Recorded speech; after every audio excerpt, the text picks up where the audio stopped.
दोस्तों आज हम बात करेंगे सांची के बारे में, जो कि सांची का बौद्ध विहार है।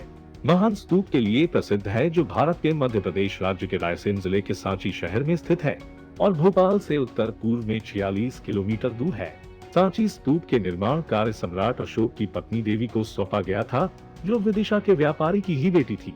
दोस्तों सांची उनका जन्म स्थान और उनके और सम्राट अशोक महान के विवाह का स्थान भी था। पहली शताब्दी में वहां 4 आभूषित द्वार बनाए गए थे। सांची के स्तूप का निर्माण मौर्य के समय में ईंटों से किया गया था। दोस्तों अगर बात करें महान सांची स्तूप का इतिहास के बारे में, सांची का महान स्तूप भारत की सबसे प्राचीन संरचनाओं में से एक है और असल में 3री शताब्दी में सम्राट अशोक महान ने इसे बनवाया था। दोस्तों इसका नाभिक अर्धगोल ईंट संरचना में बौद्ध के अवशेषों के आधार पर बनाया गया है। इसे छत्र का ताज भी पहनाया गया है। ये छत्र बुद्धा की उच्चता को दर्शाता है। दोस्तों वहाँ रत्नों से आभूषित एक पिल्लर भी स्थापित किया गया है। पिल्लर के उत्तरी भाग को पास ही के चंदवा में भी रखा गया है। ये पिल्लर अशोक का ही शिलालेख था और गुप्त के समय में शंख लिपि से बनने वाले आभूषण भी इसमें शामिल है। दोस्तों शुंगा पीरियड के बारे में बात करें तो वास्तविक ईंटों के स्तूप को बाद में शुंगा के समय में पत्थरों से ढका गया था।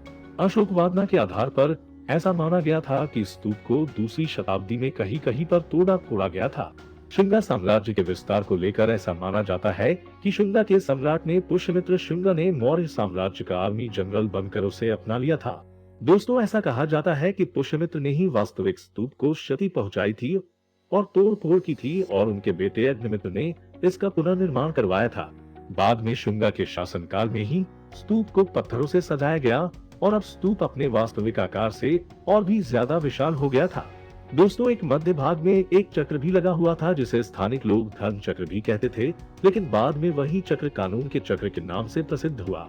इसका पुनर्निर्माण करते समय यहाँ 4 आभूषित द्वार भी बनाए गए थे। दोस्तों सतावहना पीरियड के बारे में बात करें तो द्वार और कटघरों का निर्माण किया गया और उन्हें रंग भी दिया गया और बाद में कहा जाता है कि सतावहना ने ही इसे कमीशन किया था। कहा जाता है कि द्वार पर बनाई गई कलाकृतियां और द्वारों के आकार को सतावहना किंग सताकर्णी ने ही निर्धारित किया था। दोस्तों ऐसा कहा जाता है कि सांची के द्वार और कटघरों का निर्माण 180-160 सदी से भी पहले बनाए गए थे। दोस्तों बाद में हे पत्थरों से आभूषित किया गया था। बौद्ध विकार के स्तूप में बुद्धा के जीवन से संबंधित कुछ घटनाएं भी वहाँ प्रदर्शित की गई है। वहाँ हम आसानी से बुद्धा के जीवन को समझ सकते हैं। सांची के स्तूप और आसपास के दूसरे स्तूप की देखभाल के लिए स्थानिक लोग पैसों की सहायता भी करते हैं। दोस्तों बौद्ध स्तूप को कोई शाही संरक्षण नहीं है। पुरुष और महिला दोनों भक्त मूर्ति और स्तूप की देखभाल के लिए सहायता करते रहते हैं और कई लोग पैसों की सहायता से वहां बुद्धा के जीवन से संबंधित किसी घटना को वहां रेखांकित करते हैं और वहां उनका नाम भी लिखा जाता है, जैसे कि बुद्धा के चरण चिन्ह, बोधि वृक्ष इत्यादि। कहा जाता है कि वहाँ के स्थानिक लोग बुद्धा से काफी हद तक जुड़े हुए हैं। दोस्तों कुछ लोगों के अनुसार स्तूप के देखने के लिए आने वाले विदेशी लोग भी बुद्धा के भक्त हो जाते हैं और उन्हें पूजने लगते हैं। बौद्ध स्तूप पर कई प्रकार के त्योहार भी मनाए जाते हैं। दोस्तों शिलालेख के बारे में बात करें तो पता चलता ही कि सांची के स्तूप में बहुत से ब्राह्मी शिलालेख हैं। उनमें से कुछ छोटे हैं और कुछ लोगों के डोनेशन से भी बनाए गए हैं। वहाँ बने सभी शिलालेख ऐतिहासिक वास्तुकला को दर्शाते हैं। 1837 में जेम्स प्रिंसेप ने इसका वर्णन अपने लेखों में भी किया था। दोस्तों डोनेशन देने वाले लोगों के रिकॉर्ड को देखकर ये पता चला कि ज्यादातर डोनेशन देने वाले लोग स्थानिक लोग ही थे और बाकी दाताओं में से ज्यादातर उज्जैन, विदिशा, कुरारा, नदीनगर, महस्ती, कुरघड़ा, भोगावाधन और कमदगीगम से थे।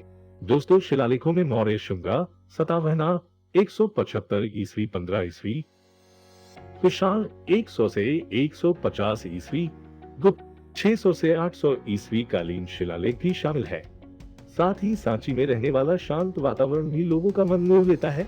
विदेशी सैलानी भी बड़ी मात्रा में हर साल इसे देखने के लिए आते हैं। दोस्तों भारत में सांची का स्तूप ही बेहद प्राचीन माना जाता है। बौद्ध धर्म के लोगों के लिए ये एक पावन तीर्थ के ही समान है। दोस्तों सांची के स्तूप शांति, पवित्रतम, धर्म और साहस के प्रतीक माने जाते हैं। सम्राट अशोक ने इसका निर्माण बौद्ध धर्म के प्रसार प्रचार के लिए किया था। दोस्तों आज भी इस स्थान का मुख्य आकर्षण बौद्ध धर्म और भगवान गौतम बुद्धा से जुड़ी चीजें ही है। बौद्ध धर्म का प्रचार करने वालों के लिए ये एक मुख्य जगह है। भारत में सभी धर्म के लोग इस स्तूप का काफी सम्मान करते हैं। दोस्तों, मैं उम्मीद करता हूँ कि मेरे द्वारा सांची के बारे में दी गई जानकारी आपको अच्छी लगी होगी। अगर इस वीडियो से संबंधित आपका कोई सवाल हो तो आप मुझे कमेंट बॉक्स में पूछ सकते हैं। साथ ही अगर आपको किसी और विषय के बारे में जानकारी चाहिए तो आप मुझे कमेंट बॉक्स में बता सकते हैं। मैं आपको बताने की कोशिश जरूर करूंगा।